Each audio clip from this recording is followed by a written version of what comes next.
Warahmatullahi wabarakatuh. Selalu sehat dan dalam lindungan Allah Subhanahu wa taala.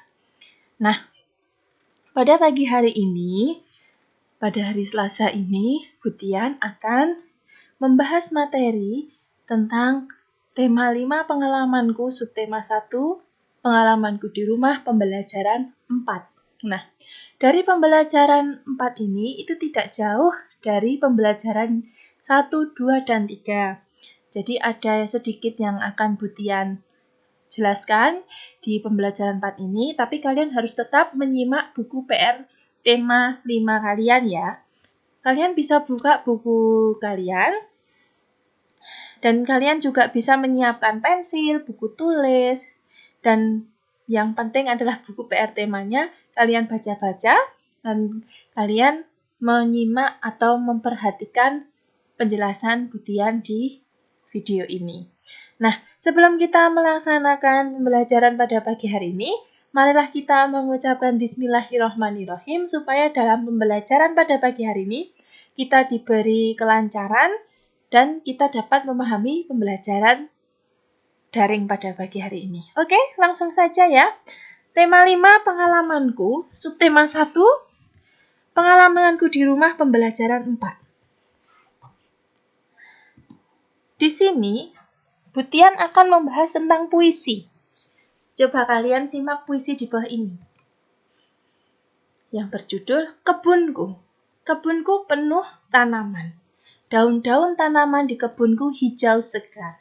Bunga-bunga tanaman di kebunku bermekaran. Sungguh lestari kebunku. Nah, ini adalah sepotong puisi yang Butian ambil di buku PR tema kalian. Kalian bisa lihat di buku kalian. Nah, setelah itu, Butian akan menjelaskan apa itu ciri-ciri puisi. Nah, di buku kalian ada ya. Ciri-ciri puisi yang pertama adalah puisi ditulis dalam bentuk bait. Yang kedua, satu bait dalam puisi terdiri atas beberapa baris. Dan yang ketiga, pilihan kata puisi itu ada kias, padat, dan indah. Nah, kalian pasti bingung, bait itu apa, Bu? Terus satu bait itu kok terdiri dari beberapa baris, itu maksudnya gimana? Mungkin yang kalian pahami di sini adalah pemilihan kata puisi itu ada kata kiasan, padat, dan indah. Di kiasan itu ada kata yang bukan sebenarnya.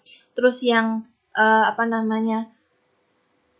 padat itu tidak bertele-tele, jadi tepat. Kemudian kalimatnya juga indah. Nah, di sini Butian akan menjelaskan apa itu bait, dan satu bait itu dalam puisi terdiri beberapa baris. Butian ada contoh puisi lagi. Nah, kalian nanti bisa baca dengan lafal, intonasi, dan ekspresinya yang baik. Apa sih lafal? Lafal itu adalah pengucapan. Intonasi itu adalah nada dalam membaca puisi kan, dan ekspresinya itu kalian cara pergerakan badan, mimik muka, tangan, itu kalian harus tumpahkan pada saat membacakan puisi.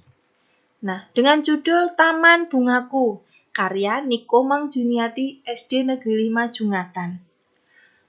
Taman bungaku, bila ku pandang, hati pun senang. Tamanku cantik, sangatlah menarik. Taman bungaku, berserilah selalu. Jangan pernah kau layu, karena aku kan bersedih-seduh. Oh angin dari segala rindu, mampirlah ke tamanku. Sabarlah harum bungaku ke segala penjuru. Nah, ini adalah contoh puisi yang Butian dapatkan dari internet. Nah, mohon maaf ya kalau Butian baca puisinya nggak bagus, karena Butian nggak bakat membaca puisi. Tapi kalau membaca puisi setidaknya hampir seperti itulah. Tapi kalian nanti bisa lihat di YouTube bagaimana cara membaca puisi yang baik dan benar. Nah, di sini Butian akan menjelaskan. Tadi kan ada puisi ditulis dalam bentuk bait. Nah, bait itu apa sih? Nah, di sini Butian akan menjelaskan. Bait di sini yang dinamakan bait itu ini. Ini bait. Dan ini juga bait. Berarti ciri-ciri puisi Taman Bungaku ini berarti ada berapa? Yang pertama mempunyai 2 bait. 2 bait.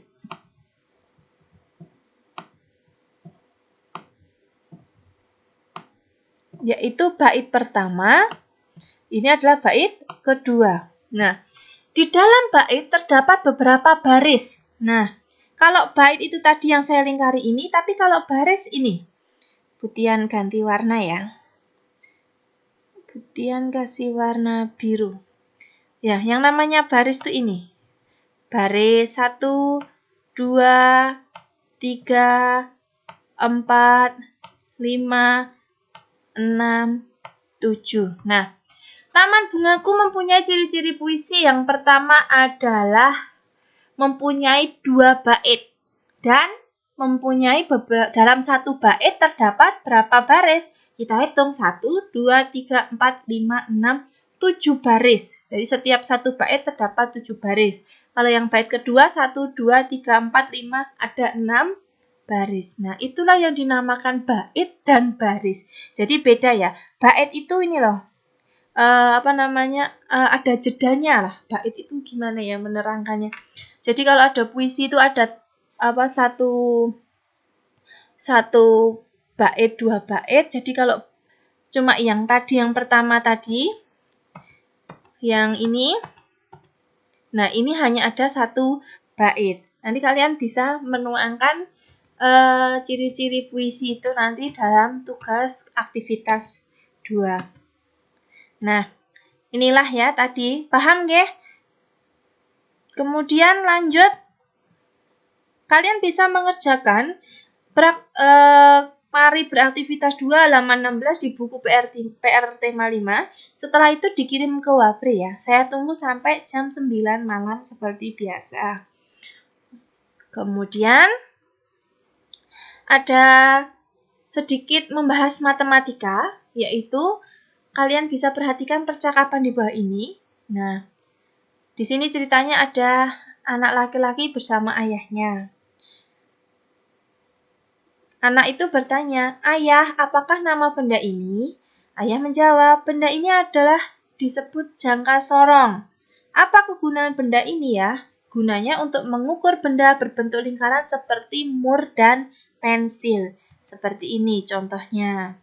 Nah, itu nanti dibahas di buku PR tema kalian, tapi nanti di belakang ya. Tapi Putian ngasih sedikit penjelasan apa itu yang dinamakan jangka sorong dan gambarnya jangka sorong. Jadi yang digunakan untuk mengukur ini yang bagian ini. Nah, jadi lingkarannya ditaruh di tengah ini. Oke, baik anak-anak, cukup sekian penjelasan dari Putian. Untuk yang puisi tadi kalian bisa meminta tolong orang tua kalian untuk membantu dan untuk mengerjakan. Setelah itu nanti difoto kirim ke Putian. Oke, cukup sekian. Terima kasih karena sudah memperhatikan. Maaf kalau Putian ada salah-salah kata. Wabillahi taufiq wal hidayah. Wassalamualaikum warahmatullahi wabarakatuh. Sampai jumpa.